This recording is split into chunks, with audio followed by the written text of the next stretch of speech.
Right. లివిల్ ఒక ఇంటితోటి లేదా ఇంటి చుట్టూ ప్రాంతంతో ఒక ఎమోషనల్ బాండింగ్ ఏర్పడుతుంది. సో ఇప్పటికిప్పుడు ఉన్న పలంగా అక్కడి నుంచి పంపించడం అంటే అక్కడ ఒక ఉద్యోగం చేసుకుంటారు అక్కడ, లేకపోతే పిల్లలు అక్కడ ఎడ్యుకేషన్ నడుస్తుంటుంది, ఇంకా రకరకాలుగా ఉంటాయి ఒక కుటుంబానికి ఆ ప్రాంతంతో. సో అదే ఇందాక హరీష్ రావు గారు కూడా దాని పాయింట్ లేవనెత్తారు.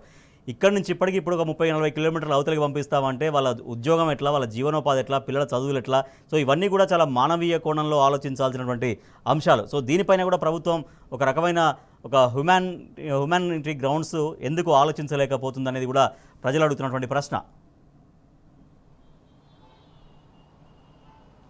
ఈ ప్రభుత్వానికి మానవత్వమే లేదనేది మనకు ప్రధానంగా అర్థమైంది. గత 10 నెలల నుంచి చూస్తుంటే ప్రభుత్వం చేస్తున్న దుశ్చర్యలే దీనికి ఉదాహరణగా చెప్పుకోవచ్చు.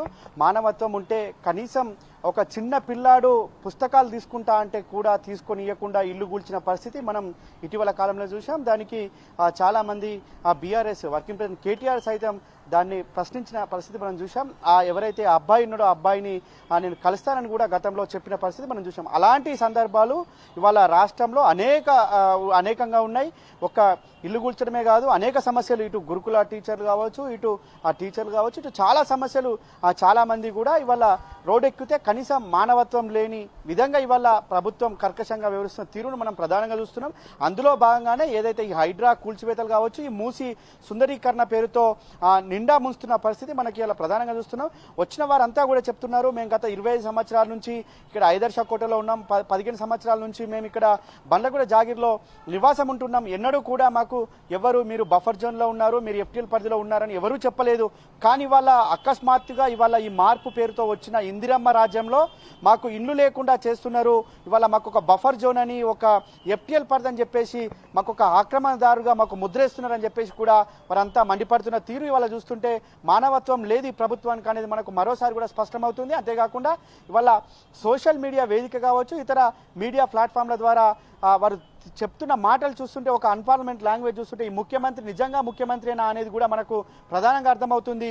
అన్ని మాటలన్నా, అంత ఆక్రోశం వ్యక్తం చేసిన, అంత వ్యతిరేకత ఉన్న ఇవాళ ప్రభుత్వం ఎందుకో ఆ దిశగా ఆలోచన చేయట్లేదు అనేది కూడా మనకు ప్రధానంగా అర్థమవుతుంది. అంతేకాకుండా ఇప్పటి వరకు కూడా మూసీ నది సుందరీకరణ అని చెప్తున్నారు, దానికి ఒక బఫర్ జోన్ అనో, దానికి ఒక ఎఫ్టీఎల్ పరిధనో ఇప్పటి వరకు కూడా నిర్ధారించకపోవడం కావచ్చు, దానికి ఇప్పటి వరకు రూపాయి కేటాయించకపోగా దానికి సుందరీకరణ పేరుతో ఎందుకు మమ్మల్ని ఇంత ముందస్తుగా మమ్మల్ని ఇక్కడ నుంచి ఖాళీ చేపిస్తున్నారు, ఎందుకు మా ఇల్లులు కూల్స్తున్నారు, మా పిల్లల చదువులు ఏం కావాలి, మా జాబులు ఏం కావాలి, మేము ఎక్కడో దూర ప్రాంతాలు ఉన్నోళ్ళం, మేము ఎక్కువ పైసలు అయినప్పటికీ కూడా పైసా కూడబెట్టుకొని ఆఫీస్కు దగ్గర ఉంటుందని చెప్పేసి ఇక్కడ ఇల్లు కట్టుకున్నాం, మా పిల్లలు ఇక్కడే స్కూల్లో జాయిన్ చేశాం, ఇప్పుడు అర్ధాంతరంగా మా పిల్లల బతుకులు ఏం కావాలి, మా జాబులు ఏం కావాలి, మాకు మమ్మల్ని పోషించే వారెవరని చెప్పేసి కూడా వారు బాధపడుతున్నారు.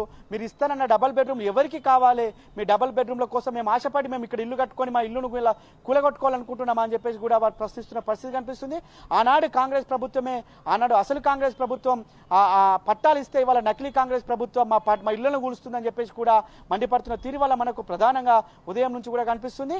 అంతేకాకుండా ఇవాళ ఎవరైతే మూసి మార్కింగ్ చేస్తున్నారో, మూసి బండుకు సంబంధించి వారంతా కూడా ఉదయం నుంచి కూడా తెలంగాణ భవన్ క్యూ కట్టి వారిలో ఉన్న ఆవేదన అంతా కూడా చెప్పుకున్నారు. వారంతా కూడా భయభ్రాంతులకు గురవుతున్నారు. ఏ క్షణం ఏమవుతుందో అనేది కూడా మాకు అర్థం కాని పరిస్థితి అని కూడా చెప్తున్న పరిస్థితి కనిపిస్తుంది. వారికి అండగా ఉండేందుకు ఇలా బీఆర్ఎస్ పార్టీ రేపు వారు ఎవరైతే నిర్వాసితున్నారో వారందరినీ కూడా కలిసి వారికి మనోధైర్యం ఇచ్చేందుకు, వారికి ఒక భరోసా కల్పించేందుకు రేపు ఎమ్మెల్యేలు అంతా కూడా ఈ ఎవరైతే బాధితులు వచ్చారో వారందరూ కలిసేందుకు కూడా మూసీలో గోదావరి నీళ్లు కాదు, మా రక్తం పారించేందుకు ఈ ప్రభుత్వం సిద్ధమైంది. ముఖ్యమంత్రి అదే విధంగా ముందుకెళ్తున్నాడంటూ బాధితులు, మూసీ బాధితులు, హైడ్రా బాధితులు తీవ్ర ఆవేదన వ్యక్తం చేస్తున్నారు. సో ఇప్పటికే మూసీ సుందరీకరణ పేరుతో మా ఉన్న పలంగా మమ్మల్ని అక్కడి నుంచి బయటకు వెళ్ళగొట్టి మా బతుకుల్ని, మా జీవితాలని ఛిద్రం చేస్తోంది కాంగ్రెస్ ప్రభుత్వం అంటూ తీవ్రంగా ఆవేశాలు, ఆవేదన కూడా వ్యక్తం చేస్తున్నారు. ఇప్పటికే మూసీ సుందరీకరణ పేరుతో కొన్ని వేల కోట్ల కుంభకోణం దాంట్లో జరగబోతోంది అనేది బీఆర్ఎస్ పార్టీ ఇప్పటికే